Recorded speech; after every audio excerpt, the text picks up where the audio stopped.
सलमान खुर्शीद साहब हमारे साथ मौजूद हैं और सबसे अहम रहा है कि इस एक महीने में मुंबई जो उनकी आमद रही है, जिसको लेकर जो है लोगों की निगाहें जिस इंतखाब पे टिकी हुई थी, जिसमें उन्होंने फतेह हासिल की।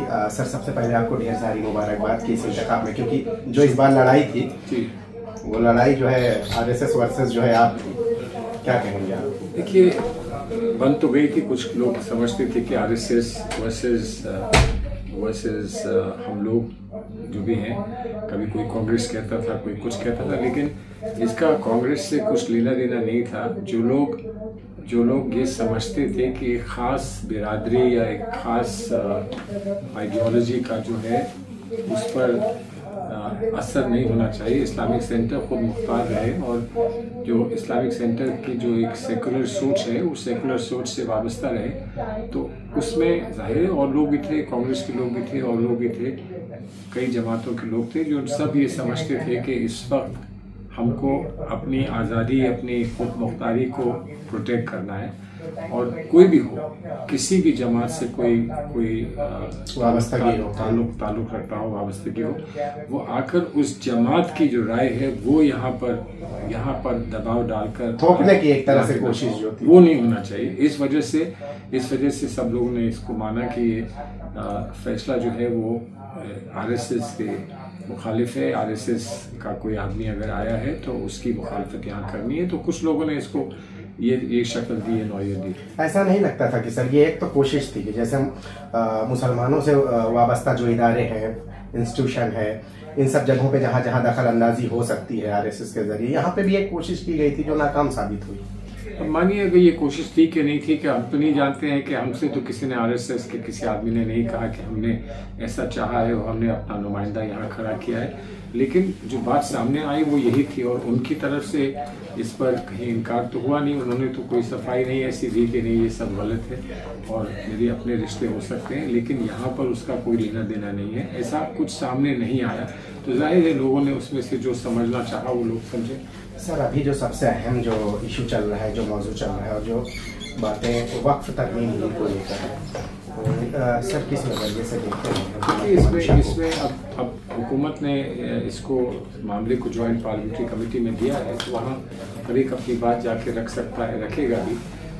जो हमने जो देखा है, जितना मैंने पढ़ा है, जो वक्फ अमेंडमेंट एक्ट आया है, तो वो सीधा दखल वक्फ के इदारों में है कि जो एक कॉन्सेप्ट है, एक जो वक्फ का जो मकसद होता है, इसमें किसी बाहर वाले का कोई दखल हो नहीं सकता। निज़ाम बनता है, निज़ाम में ट्राइब्यूनल्स होते हैं, जजेस होते हैं, लेकिन जो कॉन्सेप्ट है वक्फ का, उसमें कोई दखल नहीं दे सकता है, ना देता है।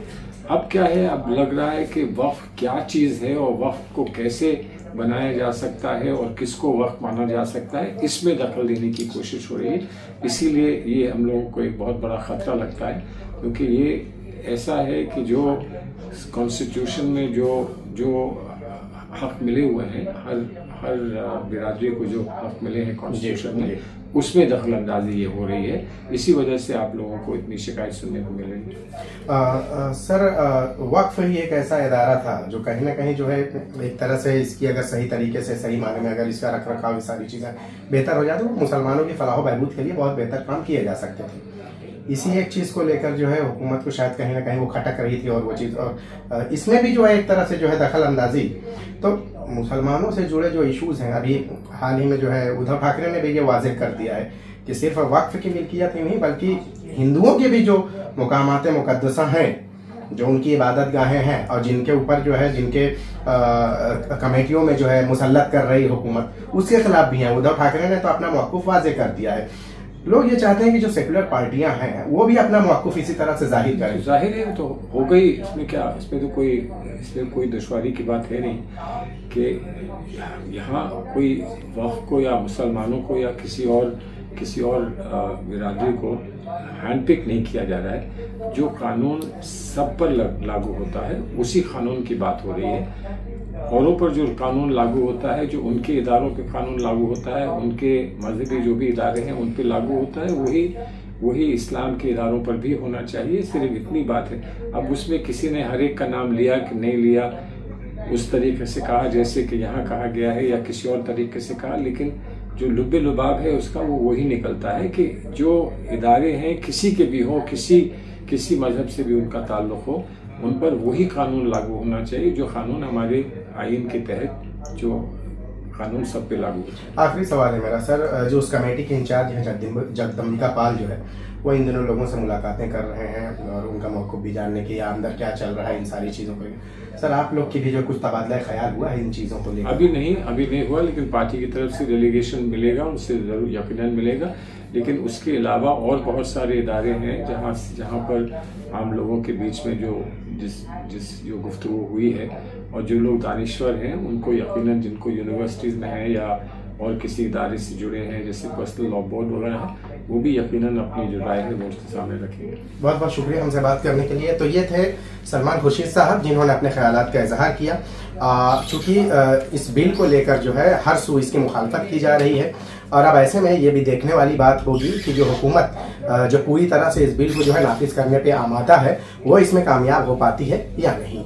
मुंबई से ETV भारत के लिए शाहिद अंसारी।